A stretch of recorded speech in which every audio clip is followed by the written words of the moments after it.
Will the Fed keep rates higher for longer? And what does that mean for your portfolio? The June summary of economic projections just dropped, and it resets the market's map for growth, inflation, and the path of interest rates. Here's the context.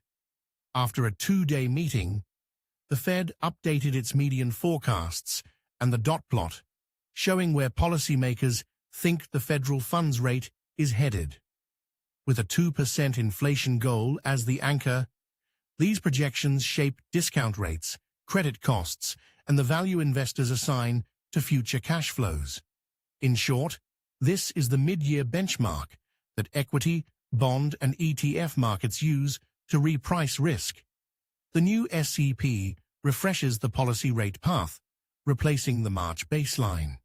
That matters for any asset sensitive to financing costs, from long-duration tech to dividend payers and bank funding. Medians for real GDP growth, unemployment, and PCE inflation were also revised, which helps investors recalibrate revenue, margin, and credit loss assumptions. The Fed updated its longer-run estimates too, including the equilibrium policy rate and the natural unemployment rate. Those shifts affect terminal rate assumptions and long-horizon valuation models. And the uncertainty bands were renewed, revealing where Fed participants see more dispersion in outcomes.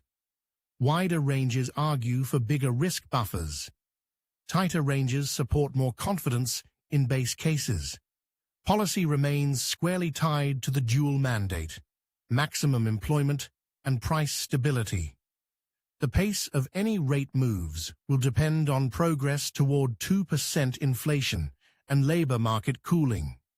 The two-day cadence signals that incoming data and financial conditions carry real weight in shaping the path ahead. What does this mean for markets right now? Higher for longer rate medians typically pressure growth stocks by lifting discount rates, while steady cash yields can support income strategies. If inflation medians edge down and growth holds, quality cyclicals and balance sheet strength tend to screen better. In credit, tighter or wider spreads will follow how the SEP shifts the outlook for defaults and refinancing costs. For bonds, duration risk hinges on where the dots cluster at year-end and in the longer run, with curve shape guiding barbell versus bullet positioning. Funding-sensitive sectors, small-cap borrowers, and banks will feel changes in the cost of capital fastest, while volatility can rise as models get rebased. Your practical move is to stress test. Run scenarios with slightly higher terminal rates and slower inflation progress. Check your portfolio's duration and cash flow sensitivity and ensure liquidity for refinancing needs. Let the dots inform you, but let the data drive you. Watch CPI, PCE, payrolls, and Fed communications.